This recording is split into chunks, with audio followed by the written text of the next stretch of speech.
Hey team, welcome to the latest instalment of the Nutrition Lecture Series. This one is Weight Loss 2.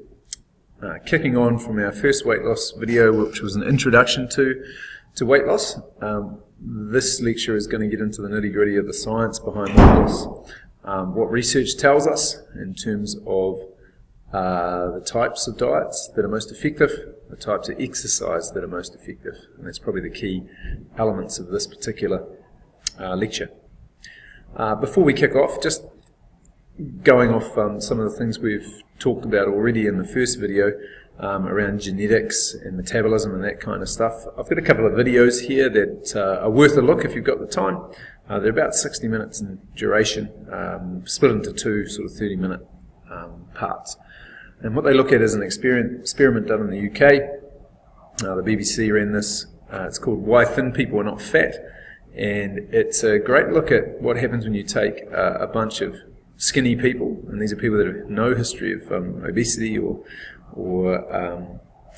genetic lineage of obesity in their recent history, and they're overfed for a period of time, and it looks at how they put on weight, how they distribute that weight, and what the differences are between individuals in that study, the genetic differences, I guess. So an interesting look. Feel free to have a look through that. And we can discuss sort of the findings of that study in class. Second little video here is in regards to metabolism. A lot of people believe they gained weight because they have a slow metabolism, or they believe a friend of theirs who's skinny has a fast metabolism because they see them eat junk food, they see them drink booze, and they don't put any weight on. And this video looks at two friends, one overweight friend and one skinny friend who hang out together, work together, do a lot of stuff together, and they both are of the opinion at the beginning that the skinny friend definitely eats more than the overweight friend, and therefore it must be their metabolisms.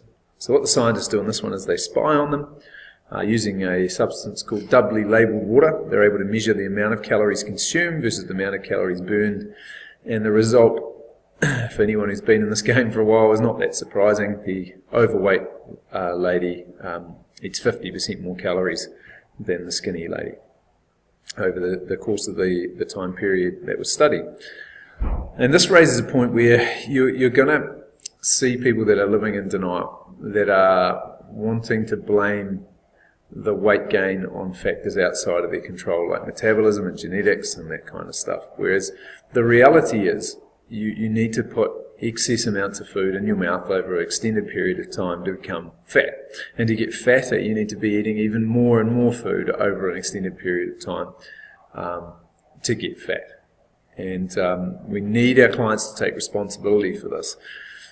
The interesting thing in this video is the overweight lady completely flips from at the start of the video saying, I don't eat much at all, I hardly eat a thing compared to my friend, and at the end when she's been found out admits that, maybe I eat too much, and it's this kind of self-denial that is going to prevent anything meaningful from occurring in terms of weight loss. You have to get that acceptance that you've done this to yourself, and it's you that needs to change. So in the next wee part here, we're going to look at some of the most common methods of weight loss that people use and how the science stacks up against them. And one of the key things we'll be looking at is macronutrient balance in the dietary plans that we follow. First thing is to attack this point of dieting. And when we use the word diet, traditionally that means a calorie restriction. And if you're going to lose weight, there has to be a form of calorie restriction or deficit that is employed. Either that means drastically reducing calories if you're eating drastically too many, or it could be manipulating your macros to be more effective and easily used by the body to adjust your fullness levels. And of course incorporating exercise is a good idea as well to increase the calorie deficit via burning more calories. So the thing with diets are that they're all goal orientated, and once the goal has been reached or failed, then people return to their primary mode of consuming calories, which is typically, if you're big, eating too much of the wrong stuff. So in a sense, all calorie restriction diets will work in the short term if adhered to, but none of them appear to work long term. And a great stat from the European one of the European journals, 2002, 231 million Europeans attempted diets, and about 1% had kept that weight off after 12 months. And I would hazard a guess that after another 12 months, none had kept the weight on, and most of them had put weight back on over and above what they started the process in. And a lot of research suggests that people who do this type of dieting, where they just do severe calorie restriction, they tend to swing between uncontrolled eating disinhibition, which is just pigging out, and then rigid control of eating, where they say, no, I can't do anything, I can't have that, I can't do this, which of course makes them miserable, and is nothing they're going to be able to sustain for a decent period of time. So research tells us that a history of dieting like that is going to lead to basically harmful approaches to eating long term, which impair your ability to maintain a regular weight. Now, there are generally two accepted mechanisms for losing weight, and there they are. That shouldn't surprise anyone. Eat less food and move more would be the most acceptable ways of achieving a weight loss goal. But I'm sure all of you have seen a situation where a person is walking into a fast food joint that obviously doesn't need fast food. You see a picture of a lady here who obviously doesn't need a cake but is intending to eat this entire cake. And you've thought to yourself, why don't you just stop eating so much? I mean, it's easy to presume that people are just stupid. You know, how can you not make the connection between all of this body fat here and what you're doing right now, putting that food in? Is there something else at play here? And, you know, there are a lot of smart people that get overweight. They're smart in every other aspect of their life. Why are they not smart when it comes to food choices and their body? And it appears that when you go beyond a certain tipping point for body fat accumulation, that hormonal implications are afoot here, where the body's hormonal regulatory system goes a little bit haywire. And this could be a reason why people continue to eat large amounts of food, even though they know with their conscious brain that is not a good idea. So there's some strong scientific evidence that points to a hormone mechanism that regulates hunger, and that it may be impaired in people that have excess body fat. And this, it's thought, leads to extreme levels of hunger, driving hunger that's impossible to ignore, and that hormone is leptin, and we're going to discuss it a little bit more now. So leptin is a hormone that is actually produced by your body fat cells. So the more body fat you have, the more leptin you produce. It goes into your bloodstream, and its target is the hypothalamus in the brain. And leptin's job is to let the brain know that A, we have enough calories stored in this body, and B, can you please do something about that? So the hypothalamus in a situation where the hormonal regulatory system's working fine would take that amount of leptin that's come from the body fat cells, would recognize that we have excess energy storing in our body, and would do two things. Number one, would reduce your appetite. That's the first thing, so it would make you feel less hungry. And number two, would increase your metabolic rate, meaning that you would start to burn more calories, and in some cases would actually encourage you to get up, move, and do stuff. Okay. Now, you fitter people out there will have seen examples of this when you take a break from your workout regime.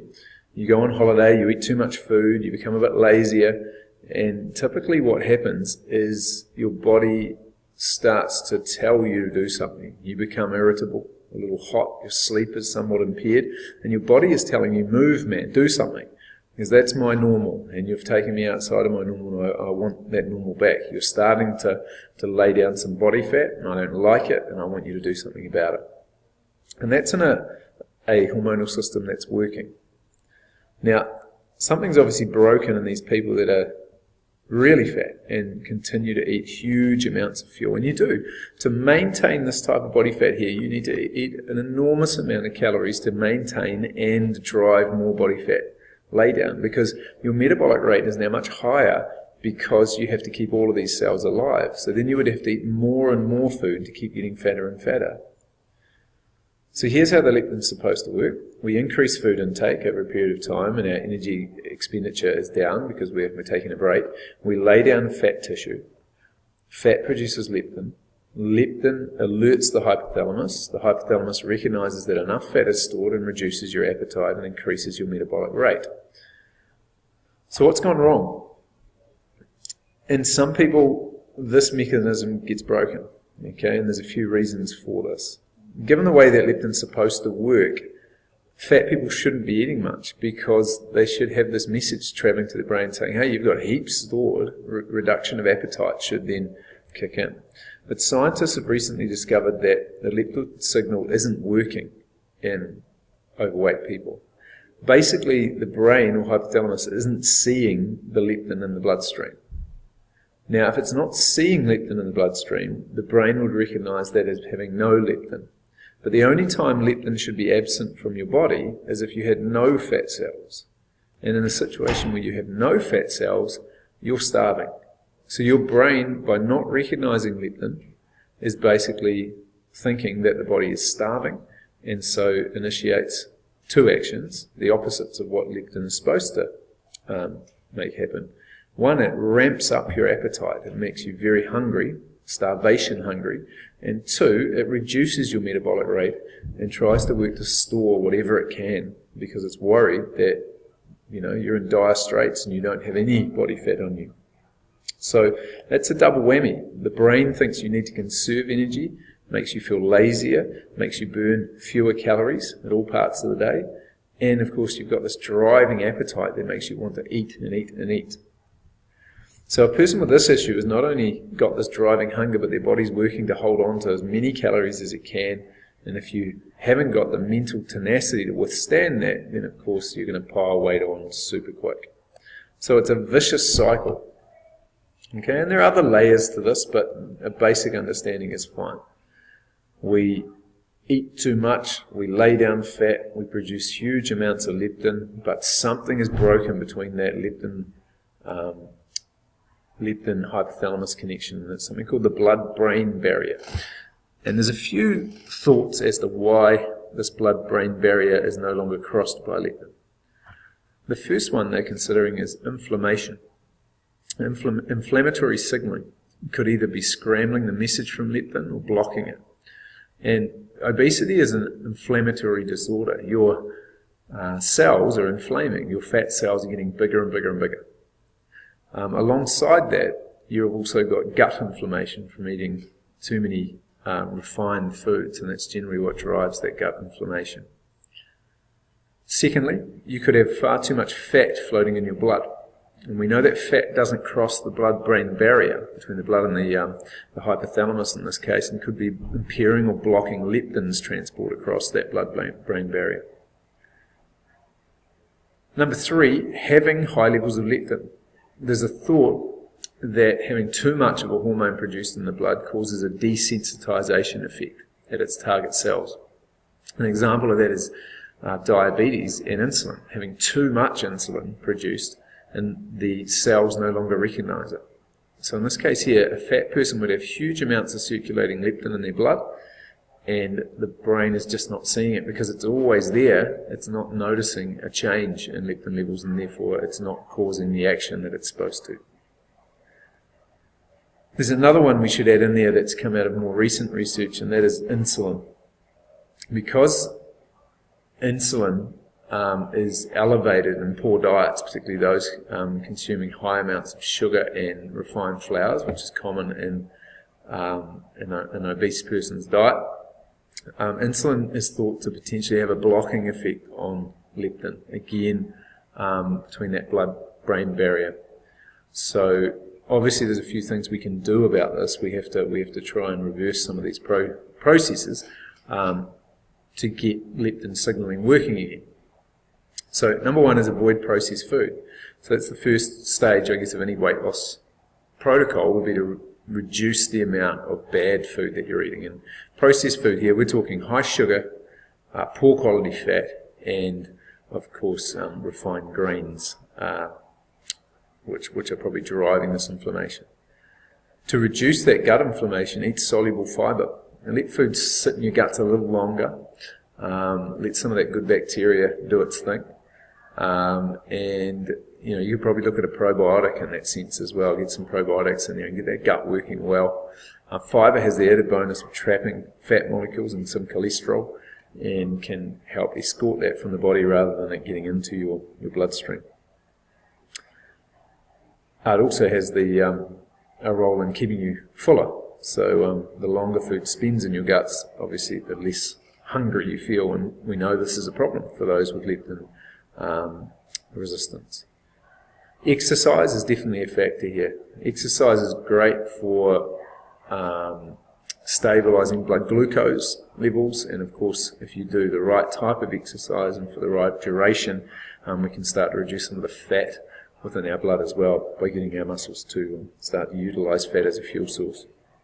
Sleep is just a major factor in everything to do with weight gain and weight loss. So it's where your regulation really happens. Okay, so there's pretty large indications that people with high amounts of body fat, particularly around that chest neck area, have impaired sleep apnea, where they stop breathing for periods of time because of the weight around their windpipe, etc. So poor sleep means poor regeneration, means poor body maintenance, and has definitely been implicated in weight gain. Lower your fat levels. Yep, you do that by one of two ways. If you eat large amounts of poor quality fats and takeaway foods, etc., that's one way we can get rid of it. And the other is sugar. Reducing your sugar intake will reduce your blood triglyceride levels as well.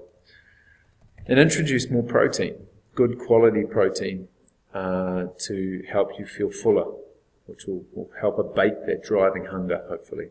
Okay, there is more thermic effect of protein as well. 25% of the protein you eat is the calories are used up actually digesting the protein, as opposed to 4% for about 6%, for carbohydrates and about 2% for fat. So it's a more costly thing to break down in the body, and therefore you use energy doing it.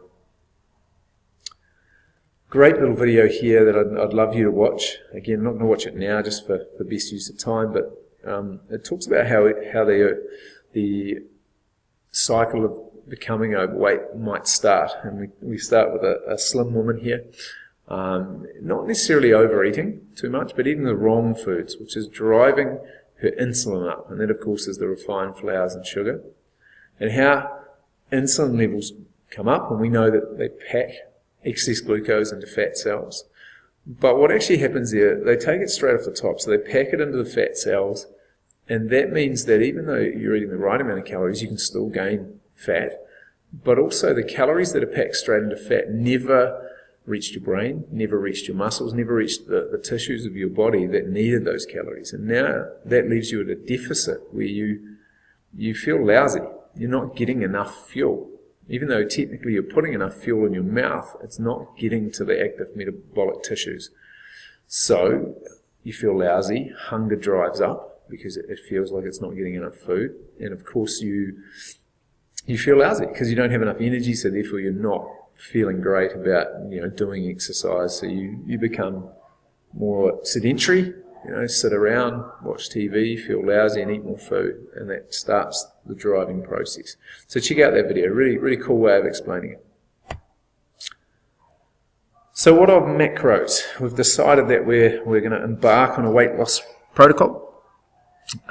We are thinking now about, well, what do I eat? What does the research say about different types of diets? And I'll just go up here, just look at this point here. Multiple research papers have shown that weight can actually be lost on any calorie restriction diet. So it doesn't matter what you eat, they're saying there.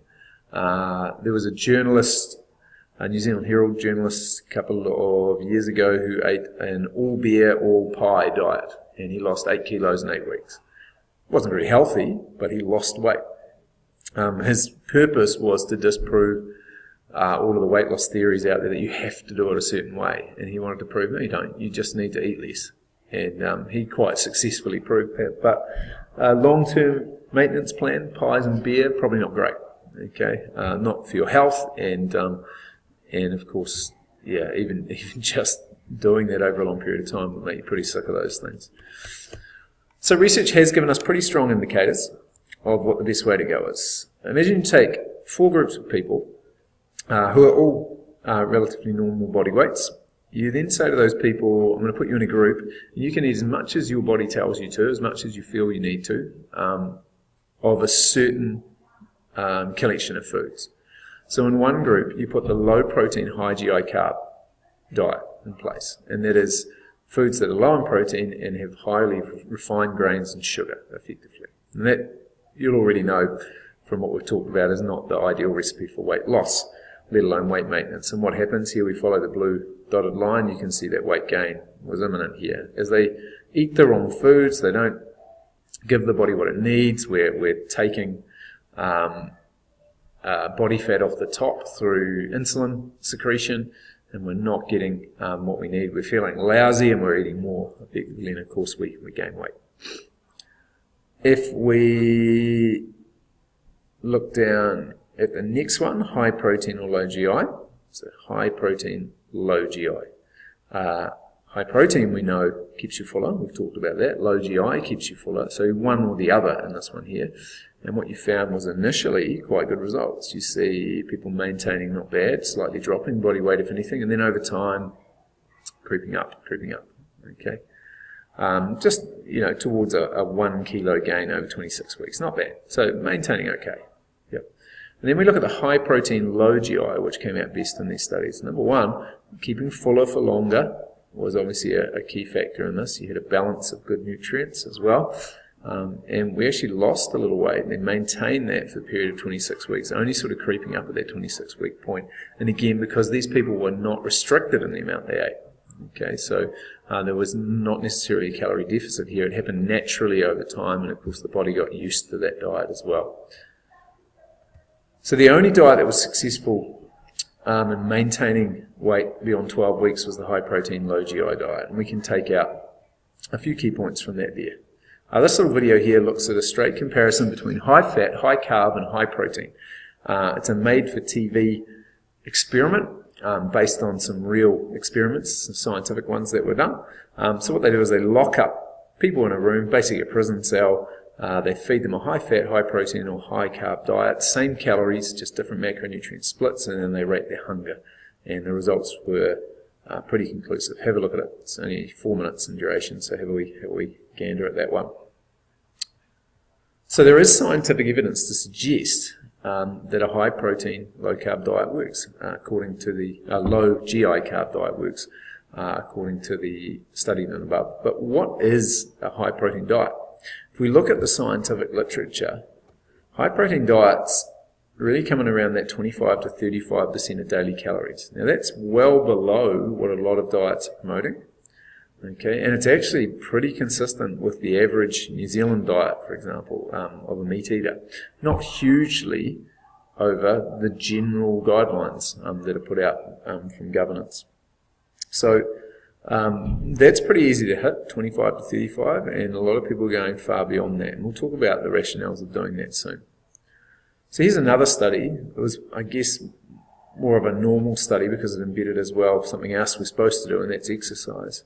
In this study by Larson et al. In 2010, they compared a high-protein diet with a high-carb diet because, of course, we were starting to get that push towards high-protein diets and that you had to do it with a high-protein diet. It was the only way to lose weight, etc.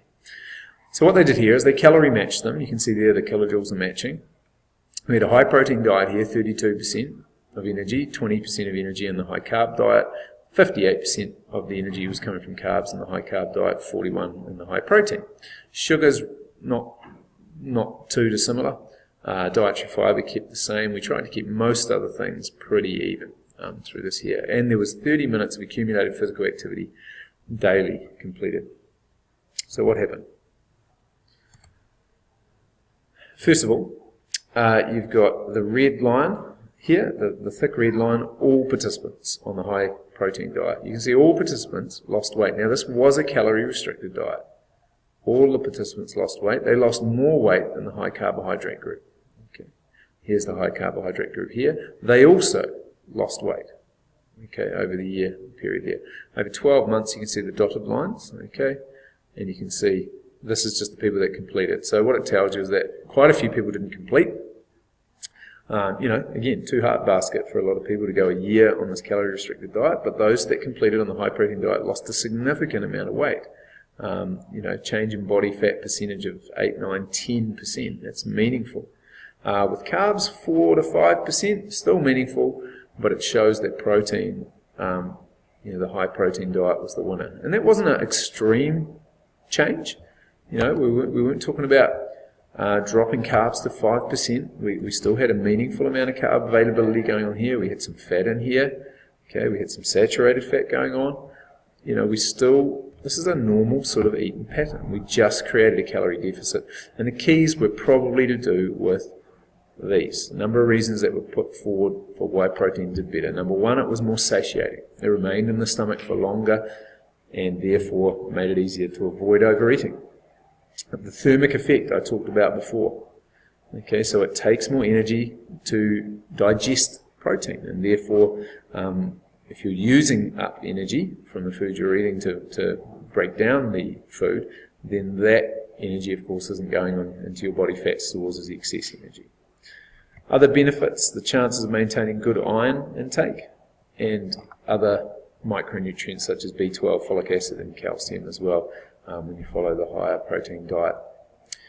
As a secondary marker here, you've got high protein diets and how their hunger scores were. So these are self-rated scores, and you can see over time, over the 12 months, hunger reduced, okay, more than it did in the carb one, and desire to eat, which was a slightly different set of questions, you can see again, went down and down and down for the high protein group. So good things there. Additional benefits, like I said, the iron levels. If we look at the iron, self-esteem scored higher on the high protein diet as well, so that feeling of I'm doing well, etc., because they were obviously losing more weight, and of course the higher ferritin levels or iron levels makes you feel better, more oxygenation around the body, more to the brain. It's going to limit the amount of fatigue that you feel, which is often the case when you cut calories consistently. Okay, so even better implications for females, obviously, who have to be more wary of their iron intake. So from that, you would say, if I want to lose weight, I have to go on a high-protein diet. And the answer is no, you don't have to go on a high-protein diet, but science shows that adhering to the high-protein diet is easier than adhering to the high-carbohydrate diet. So there are some factors at play there that make it easier to last. In a review of the available literature on the subject, Tony Boutard, the Filex in 2013, found this, and this was looking at 25 studies that have been done in the last 5 years. Under planned isoenergetic conditions, i.e. the same calorie intake and the same calorie output, both high protein, low carb, and low protein, high carb diets resulted in similar weight loss and changes in body composition. So they both worked regardless if it was high protein or high carb. The high protein, low carb diet offered clinical benefits to obese people with insulin resistance. However, the increase in bad cholesterol that often occurred with a high protein, low carb diet suggested this method should be closely monitored. So again, you have to be making good choices if you're going high protein. Choosing poor cuts of meat, etc. are going to lead to increases in cholesterol, which of course have other health implications. So we're considering the whole picture here, not just weight loss. Participants lost more fat than lean mass after consumption of all diets, with no differences in change of body composition, abdominal fat, liver or hepatic fat between assigned macronutrient amounts. So again, you can be successful with both. Reduced calorie diets resulted in clinically meaningful weight loss regardless of which macronutrient they emphasized. The key was adherence to a calorie deficit diet. This is where the high protein diet is thought to have more benefit because of the satiating effects of protein. Those in the high protein groups reported higher fullness and lower hunger scores. And if you think about that, okay, you can achieve the same results using either diet, but it's going to be easier on the protein one because you're not as hungry. Whereas the ones on the high carb would have to show greater mental strength to not eat, even though their body is telling them, I'm hungry. So in the next lesson, we're going to look at other tips from research that may increase your chances of adhering to a calorie deficit diet. And of course, that will help improve your weight loss goals. So we're going to discuss some tips for improving weight loss outcomes. Now this will go quite quickly, team. There's a lot of little video segments in here that I'm not going to show for time here, but I want you to have a look at them. I'll explain the gist of what the videos are showing. And the reason for putting them in this format is that you can actually show these videos to weight loss clients to give them a really clear understanding of why they should put in place some of these things here. So it's important to note that these video clips are made for TV, scientific evidence. They are all based on real scientific evidence. They've just been packaged in a form that's a bit easier to understand. So the first topic is soup. And remember, these are all tips that can help people adhere. And how do you make people adhere? The easiest way is to stop people feeling hungry. If a person feels very hungry, it's going to be very hard to keep fighting against that long term to avoid putting excess calories in. So scientists discovered that if you take the same ingredients but deliver them to the body in different ways, i.e. in solid food form or in soup form, you can get a significant difference in the emptying rate of the gut and the fullness ratings. So in this little study, they explored the myth of drinking a glass of water, how if you're hungry, if you drank a glass of water, it would abate your hunger. And they sort of poured cold water on that. The key thing to remember when you look at this thing here is that the soup in question in the study you're about to see in the little video below contained a protein source, chicken. It's not thought that if you just took a plain pumpkin soup or tomato soup or something like that you would get the same responses. But basically in this video they took two teams, they fed them the same foods, one in soup form and one in solid form, and then they were asked to rate their feelings of hunger and how full they were over a period of time after. And the bottom line was that the soup group lasted a full hour longer before they reached the same hunger levels as the solid food group.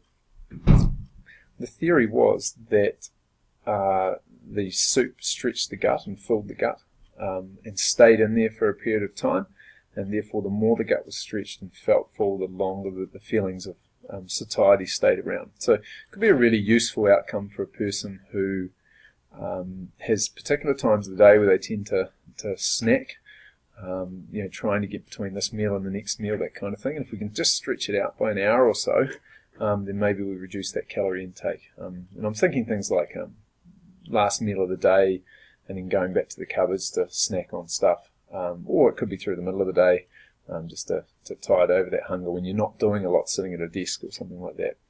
So a lot of useful applications there. The next topic is meals. How many meals should we be having? And again, there's no right or wrong answer to these. Some people are very successful in losing weight, eating multiple meals a day, i.e. 5 or 6 smaller meals, and others do better with eating less meals. But if we look at what the scientific evidence is around this, there is considerable debate. Okay, but here's some key factors that a lot of the discussions from these scientific articles sort of brought out. They're saying you're dealing with a group of people who routinely overeat. And the thought there is that by placing them in a situation where they eat more times a day, i.e. 6 smaller meals, let's say, that's 6 opportunities to overeat during the day, when a group of people that have shown you at this point that they routinely overeat. A second school of thought suggests that we have to get these people to try and teach their body to utilize some of their body fat as fuel. And the only way you're going to be able to do that is by not providing it with fuel on an hourly or 2-hourly basis. So the longer we can stretch between meals, then the more chance that their body gets to burn fat as a fuel source. So eating at frequent periods throughout the day becomes a routine, and your brain then starts to expect food at different times of the day. So here's an example. If you were to suddenly start eating 4 toffee pops at 11 o'clock every night, after about a week of doing that or so, a week, 10 days, your brain is going to go, 11 o'clock, oh, toffee pop time. And you're going to be compelled, effectively, to go get those toffee pops because that's what you do at that time of the day. So similarly, if you can teach your body not to expect food in the mid-mornings, the mid-afternoons, that kind of thing, particularly if you're not active, the more active you are, the more you get. So you can put in there pre-exercise snacks, post-exercise snacks. But if you're not active, as a lot of these people aren't, then there's no reason to keep refueling and refueling and refueling throughout the day. Teach your body not to expect fuel multiple times a day. And teach your body to be able to burn the fuel source that it already has in abundance, which is the body fat that's already on it. Now, why was the multiple meals a day, the 6 meal a day thing why did it ever come about? And the rationale for that is because it was developed for athletic populations who train multiple times a day, and it was better for them to eat more meals, slightly smaller meals, so that it was simply fueling, refueling, fueling, refueling. And of course, it's easy for an overweight person to look at these athletic people and go, well, that's what I want to look like, so I should follow that because that's the way that they eat, and that must be why they're the way they are. And that's not the case. They eat that way because that's what services their needs best. And that is not the same thing for a weight loss client. Fasting is something that's becoming more mainstream. Okay, so intermittent fasting is becoming something that people are more willing to try, and it works on the same basis of what I've just talked about before, where if you can increase the time frame between meals, then of course you're encouraging your body to use fat as a fuel source, and that's what you need to do when you want to lose body fat. Now, this isn't for everyone. You have to be mentally tough to do this, okay? And some clients will be. Some clients will say, yeah, I can do this. What I don't suggest doing is going straight for a 24-hour, 48-hour fast, straight into it, balls and all. Yeah, that's going to work with very few people. But one thing we could do is increase a natural fast that occurs overnight. So let's say you were to start by limiting when you ate your last meal. So you have a good protein-rich meal the night before 6:30. Let's say it was 6 o'clock, and you ate something that was able to tide you over through to bedtime. So you wake up and decide, right, I'm going to have my breakfast at 7:30. That's when I usually have it. You've naturally already gone 6 hours at night without food, and then you've got through to 7:30. So 13 and a half hours fasting, effectively. Well, what if we decided over the next week to just push breakfast to 8:30?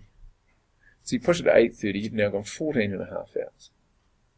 And then a week later, that wasn't too bad, you push it out again to 9:30, you have your breakfast at work, for example. Now you're at 15 and a half hours. And if you were to, drag that out to sort of 10 o'clock, 10:30, and get to 16 hours fasting, that's 2/3 of a day without taking in calories. That means you now fit in your eating into an 8-hour window within the day, and you've gone a long period of time when your body has just been sustaining itself off fat, effectively. Now you could increase the effectiveness of that by, in that morning window, going and doing some physical activity.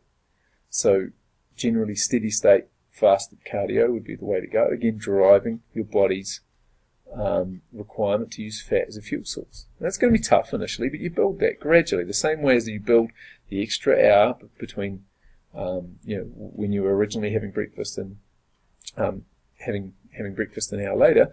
Well, there's some time where you would normally be sitting down having brekkie, where you can maybe go out for a 10, 15, 20-minute walk.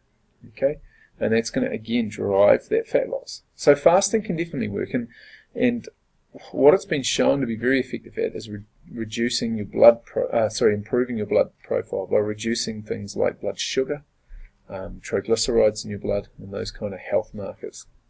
Okay, so we're not suggesting even you would eat the same amount of food, and we would be choosing a calorie deficit here, of course, but you would then spread those calories out across an 8-hour day. And like I said, really important you don't jump straight to it. You've got to increase the space between the meals gradually over time so that your body doesn't view it as a complete shock. And that could work really well for some people if they have the mental toughness to do it. So yeah, worth having conversations with your client to find out whether or not that's something that they think they might be able to do, and just trialing it out. Now, important things to note, if you're dragging out your breakfast to 11 o'clock, you better make sure you don't have anything that requires high brain power or high physical load at your work during those hours. And what you might do is actually pick a couple of days in your schedule where things are a little bit quieter, because I can tell you, if you've been having a carb-fueled breakfast for years and you suddenly take that away, the brain is not going to like that very much initially. Your energy levels might be down a little, you're thinking a little foggy. But you'll find after about a 10, 14 day sort of period that that things level out and your brain becomes much better at producing energy. And I don't want to get into to ketones and things like that just yet. We will talk about them down the track. But effectively, when you break down energy that's stored in your body in the form of fat, you produce something called ketones, and your brain can use them equally effectively as glucose. Some would argue more effectively. So, it takes that sort of 10, 14 days of doing this to see those changes. So expect, I guess, the body to fight back a little bit in those initial stages. And that's why it's important to gradually achieve this sort of fasting level. We've got to talk snacking. In reality, weight loss clients should only snack if they're truly hungry. They're more than a couple of hours away from a meal, and if they do snack, you've got to adjust the next meal for that. You can't have the snack calories and then still have the original meal calories you were planning on having. Okay, so I've got a little way that I try to get people thinking, and they can put this on the fridge or in the cupboards or whatever. And a good little question to ask is, am I actually hungry? Am I hungry from the neck up or the neck down? So if you're hungry from the neck down, you are genuinely hungry. You have hunger pains, you feel fatigued, lethargic. If you're hungry from the neck up, then you just want food because that's what your body has learned to expect. You don't need it. Recognize the differences in those symptoms, and you'll be in a better place to make good choices. In this one here, calcium, we look at how calcium can be used as a bit of a fat blocker. So the video will show a high calcium diet versus low calcium diet. And the key thing here is that the two diets are calorie matched, so they have the same amount of calories, the same amount of fat, and one is a high calcium diet and the other is a low calcium diet. And what the scientists were able to discover there is that those on the high calcium diet excreted 50% more fat than those on the low calcium diet. And what that means is that the calcium was thought to have an effect on the fat within the gut that made it very hard to absorb. So it effectively passed straight through without ever entering the bloodstream, which means that you could avoid potentially 2 or 3 kilos of body fat gain just through having a high calcium diet. So check out the video, an easy watch, not a particularly pleasant job, but yeah, check it out and see what you think of that. The remaining couple of videos here, one is on portion size. So we know that the more you eat, the more you put on weight, and the science has showed that the more you put in front of you, the more you will eat. So by moderating portion size, you're effectively reducing your calorie intake. And you can do that in a number of ways. Smaller plates, just simply put less food in front of you, or put less of the foods that you know you struggle to stop eating in the house. Okay, so I have mine. Mine is potato chips, and if they're there, they get eaten. If they're in front of me, they get eaten. So the key is probably not putting them in front of you in the same degree or to the same amount. In this little video here, what they do is do something simple. They go to a movie, they give people large tubs of popcorn, some people medium tubs of popcorn, and of course the ones that had the larger tubs ate the most. And interestingly, even when it didn't taste good. So some of the tubs had week-old popcorn, and people still overate just because they were given a large amount. Another factor to come out of that is, of course, that when your brain is otherwise engaged, i.e. watching a movie or TV, you're not mindfully eating. And if you're not mindfully eating, then of course the odds are that you're going to eat more before your brain recognises that you're full. Visual reminders. So the last little video here is about leaving visual reminders of the food you've eaten, so you never forget how much you've actually consumed already. And there's some foods that do that for you, things like chicken nibbles and drumsticks, things that leave a bone, maybe pizza with a pizza crust, just leaving a little bit on the side of your plate, and that gives you a visual reminder of how many you've already consumed. Some of the most dangerous places to eat are things where things are being passed around at a wedding or something like that, and there's no recollection of how much you've actually eaten. You just keep taking them off the plates as they go past. The modern way of keeping an eye on this is just to do a food diary. So every now and then write down the food that you've eaten for a day or two, look at it in black and white and see how much you're actually eating, and that can be a powerful reminder of whether you're staying on track or not. In this little video here, the people at a banquet where there's just chicken drumsticks served. On one table, the chicken drumsticks are taken away the moment that they're consumed, so the remainder of the food, the bones, and on the other they're allowed to pile up. And what they found was that those that allowed the bones to pile up ate less than those who had it removed all the time. And then one last little factor here, guys. Fish oil. A well-known researcher here, Robert Yang, presented this in 2013 and continues to do work on this. Just some interesting revelations coming out of his studies where we know the benefits of fish oil in terms of improving your health markers, but he believes that not only can fish oil deflate the fat cells that you have, but also reduce the number of fat cells, and this is something new that we'll be keeping a close eye on in the future. So certainly can't hurt to have them as part of your daily intake. So that's a good place to stop, guys, in the second installment. In the third installment, we look at the exercise options for weight loss and then the adherence part of the whole game of weight loss, which is probably the most vital of all. We know all this information, great. We pass it on to our clients, great. But if they don't do it, then they don't get what they need. Thanks for listening in, and we'll catch you in the next one.